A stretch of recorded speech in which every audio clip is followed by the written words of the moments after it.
Hey there guys, welcome back to another video. So today we'll be checking out the Surface Pro 7. I will mainly be going over the changes it has over the Surface Pro 6 and how it's been performing on my daily usage. I mainly use the Surface Pro for my studies. I sometimes do some photo editing and a little bit of light video editing on it.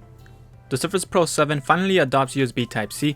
It isn't Thunderbolt 3, which might disappoint many of you. It doesn't really bother me since I wouldn't be taking advantage of it with an external GPU or be needing to transfer large files quickly. Most of the other changes are internally. It now supports the 10th generation Intel processor. I went with the i5 and 8GB of RAM model, which has been performing great for what I needed to do. The design of the Surface Pro 7 feels outdated next to the Surface Pro X. I was hoping for the screen size to increase just like on the Surface Pro X. The only difference lies with the swap of the mini display port for a USB Type-C port. Since it still has the same dimensions, you can still use the same tempered glass you would use on the Surface Pro 4 and up, as well as the same case if you already had one for your previous Surface Pro device. The case that I had on the Surface Pro 6 fit perfectly on the Surface Pro 7. If you don't like the bulkiness of cases, I would recommend putting a skin on it to keep the back from getting scratched when you lay it on a desk. So I mainly use this for my studies and I use OneNote a lot for note taking, and OneNote has been running fine on here. It is very responsive and I haven't run into any issues while using it. I still think this is the perfect size tablet to take notes on. I do wish it had the 13-inch screen like the Surface Pro X, but the 12.3-inch screen works just fine for note taking. The tablet doesn't take up too much space on my desk, so I can have my calculator and workbook next to me and some snacks, so that is great. So the Core i5 model is fast and keeps me flowing throughout my day. I can quickly multitask between replying to emails, taking notes, and reading my textbooks to watching videos. So the keyboard still has great key travel and feels comfortable to type on, and the trackpad is not as loud as on the Surface Pro 6 or Pro X. And the keyboard is also easier to clean than the Alcantara one, but it doesn't look as nice as the gray one. If you're planning to do some photo editing and video editing on here using Photoshop and Premiere Pro, I recommend going for the Core i7 model with 16GB of RAM. Now this is where the Thunderbolt 3 would have came in handy to use with an external GPU, so that would definitely be a bummer for those wanting that Thunderbolt 3 support. With my Core i5 model, I only trim my videos and move them around. I sort through the videos that I need and delete the ones that I don't. I mostly keep the playback resolution on 1/4 and can scrub through my videos just fine. I don't do any rendering or exporting on here. I leave that for my computer to handle. Photoshop runs good on the i5 too. I mostly use it to edit my video thumbnails and occasionally for my personal photos. Now if you're planning to use this to draw on, you will be happy to know that it is much faster and responsive than it was on the Surface Pro 5 or Pro 6, but it still isn't as smooth when you zoom in and out. I am loving the improvement on instant wake on the Surface Pro 7. It works well and makes the tablet feel far more responsive than the Surface Pro 6. It doesn't go into hibernate after long hours of not using it. I can now stop working and resume hours later where I left off. I can simply lift the tablet from the keyboard and Windows Hello logs me in very quickly. I am logged in by the time I get the kickstand fully settled on the desk and rest my hand on the keyboard. It may seem like a minor change, but it's something that you will appreciate once you try it out for yourself. I surely do. The only trade-off with this new feature is that it will consume a little bit more battery since the Surface Pro 7 can stay in standby mode for up to 72 hours compared to the mere 6 hours on the Surface Pro 6. It also didn't work as good on the Surface Pro 6. Sometimes I would have to press the power button to wake it up, and it would take a few seconds for Windows Hello to kick in.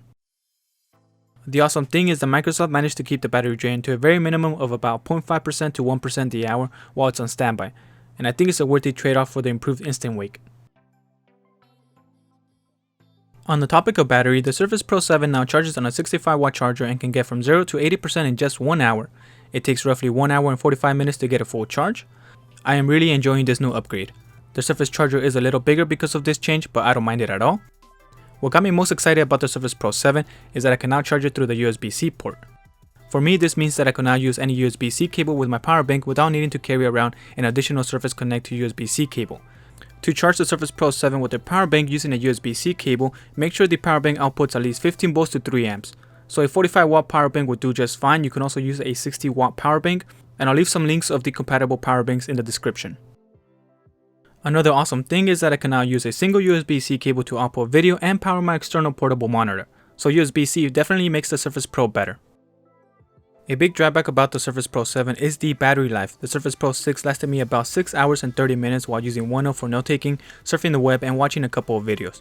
With the Surface Pro 7, I managed to get a little over 6 hours, so about the same as the Surface Pro 6. I was hoping to at least get an additional hour. OneNote on the Surface Pro 7 drains about 14% just like on the Surface Pro 6. I can still get through a day of classes with this battery life, and it has fast charging, so it doesn't really bother me, and it isn't a deal breaker for me, but I know this will disappoint many of you. Besides using the Surface Pro as my notebook, I also like to use it as my canvas to draw on. The Surface Pro pen didn't get any changes, and you can still use any N-Trig pen on here. Drawing on the Surface Pro 7 feels about the same as drawing on the Surface Pro 6, except that with the Pro 7 the jittery effect is less noticeable when drawing slow lines, and the lines are more consistent, at least that's how it feels to me. I've been using Sketchbook to do all my drawings on, and I highly recommend this app. I like to draw characters from Dragon Ball Z on time-lapse because they are the easiest for me to draw, it doesn't require any blending, and I found blending to be very tough on here. It just takes me more time to get the right blend, so it will be a very long video even in a time-lapse. So I tend to avoid it. So this here is my very first attempt at digital art, and I did this on the Asus Transformer Mini about 3 years ago. The shading and blending wasn't that great. Now this is my most recent attempt at doing some blending, and I feel like I did a way better job at it. I ended up using the soft airbrush tool to do the blending, and it has become my new favorite tool to use now. So overall, my experience with drawing on the Surface Pro 7 was great. With the Surface Pro X having wireless charging on the pen, I kinda wish that the Surface Pro pen charged wirelessly too. I would have loved if the pen charged while attached to the side of the tablet like the iPad Pro does with the Apple Pencil. That would have been neat. I prefer having the pen attached to the side than having to store the pen inside the keyboard. I find it more convenient, and I have a dedicated pocket in my backpack so the pen doesn't really get knocked off. If this is your first Surface that you're interested in buying, then you should know that this is not very good to use on your lap. So if you tend to do a lot of your work while you're on the sofa or bed, you might want to look into getting a lap desk to have a better support. I hardly do any work on the sofa, so it's not an issue for me. For my girlfriend it is, since she likes to get her work done watching some bed, and that is one of her biggest complaints. So overall, I think the Surface Pro 7 is still one of the best 2-in-1 tablets you can buy, especially when you can get it with the keyboard combo at a discount. I'm really loving this tablet, and I hope they put a 13-inch screen on the Surface Pro 8 and maybe slim down the pen just a little bit, but keep it round. Alright guys, so that is it for today's video. Let me know if you have any questions.